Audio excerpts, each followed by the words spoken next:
Hi, welcome to KT media and subscribe KT media. ఈరోజు plot అనే movie. Plot అంటే ఇది రియల్ ఎస్టేట్లో ప్లాట్ ఓపెన్ ప్లాట్స్, దీని గురించి ఒక real estate broker and real estate company అనే అతను రాహుల్ అనే కాన్సెప్ట్లో ఈ మూవీ అయితే రన్ అవుతుంది. రన్ టైం మాత్రం 30 మినిట్ అయితే ఉంటుంది. ఇది మాత్రం ఫస్ట్ ఏదో ఒక టైప్ ఆఫ్ టెక్నికల్ మూవీనేమో, ఒక డిఫరెంట్ స్క్రీన్ ప్లే డిఫరెంట్గా, ఎందుకంటే లిమిటెడ్ యాక్టర్స్లో మనకు దీంట్లో బాగా తెలిసేది వికాస్ ముప్పల, ఒకటి గాయత్రి గుప్తా, ఇట్లా హీరో హీరోయిన్స్ కొంచెం గుర్తిస్తారు. మిగతా వాళ్ళు కూడా లిమిటెడ్ క్యారెక్టర్స్తో అండ్ అక్కడక్కడే రియల్ ఎస్టేట్లో జరిగే బ్రోకరేజ్లు ఏంటి, ఎలా జరుగుతుంది అని కాన్సెప్ట్లో తీసుకోవడం జరిగింది. అక్కడ జరిగే, ఎందుకంటే ఈ సబ్జెక్ట్ వచ్చేసి మనకు హీరో ఫస్ట్ సినిమా చేయాలనుకుంటాడు. అక్కడ లవరు గాయత్రి గుప్తా ఎవరైతే ఉంటుందో తనతో చేయాలనుకున్నప్పుడు తను నష్టపోయి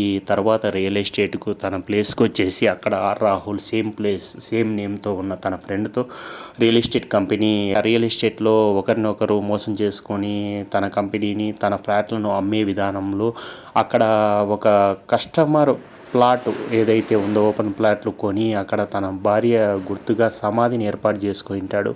ఆ సమాధిని పడగొట్టి రాహుల్ చేసే విధానంలో అక్కడ జరిగే రివెంజ్ ప్యాటర్న్లో ఈ మూవీ అయితే జరుగుతుంటుంది. కానీ ఈ మూవీ ప్రతి మూవీకి ఒక స్టోరీ టెల్లింగ్, కానీ దీన్ని మనం నేనెక్కడినే మహేష్ బాబు సినిమా చూసినప్పుడు ఎంత కన్ఫ్యూజన్గా ఉంటుందో అంత డబల్ త్రిబుల్ ఇంపాక్ట్ కన్ఫ్యూజింగ్ డ్రామాతో. ఫస్ట్ తను ఏదో కేక్ ఉంటుంది, కేక్ కట్ చేస్తాడు పీసెస్ లాగా. ఫస్ట్ 1 పీస్ అంటాడు, తర్వాత 10 పీస్ అంటాడు. అంటే subject scene to scene divide కావడంలో మనల్ని కన్ఫ్యూజ్ చేస్తూ, వాళ్ళు కన్ఫ్యూజ్ అయ్యారా, వాళ్ళు కన్ఫ్యూజ్ చేయి మన ఫస్ట్ ఏదో సబ్జెక్ట్లో ఉందేమో, కంటెంట్ ఏదో ఉంది సినిమాలో చూద్దామన్న కాన్సెప్ట్ అయితే వచ్చింది. ఆ ఇంటెన్స్ ఏదైనా డ్రామా ఉందేమో అని చూస్తూ ఉన్నప్పుడు ఇది 2 డేస్ నేను చూడాల్సి వచ్చింది. ఎందుకంటే కొంచెం వర్క్ అయిన తర్వాత కొంచెం మళ్ళీ 1 అవర్ చూసి తర్వాత ఏంటిది కదలడం లేదు, అక్కడక్కడే ముందుకు వెళ్తాడు, వెనక్కి వస్తాడు, ఎక్కడికడికో వెళ్తాడు అన్న కాన్సెప్ట్ అయితే ఆడియన్కు ఉంటుంది.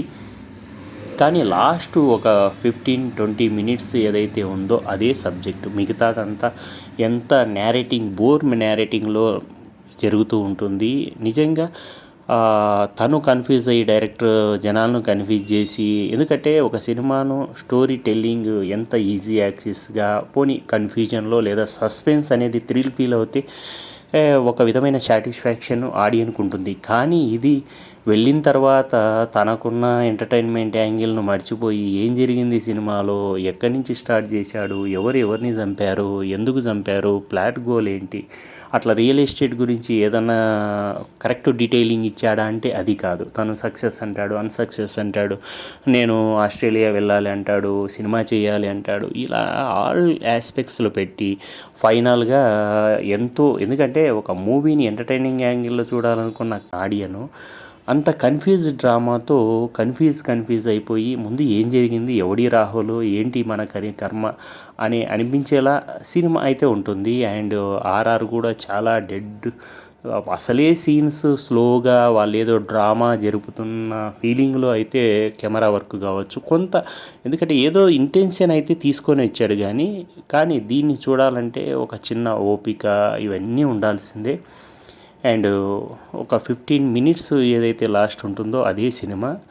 అండ్ తను ఏదో ప్రయోగంగా చేశారు, కానీ ఇది ప్రయోగంగా చూడాల్సినంత గొప్ప ప్రయోగమే. మనం కూడా please watch in ETV OTT platform. And నా రివ్యూ కూడా మీకు నిజం అనిపిస్తే కనుక ఒక కామెంట్ చేయండి.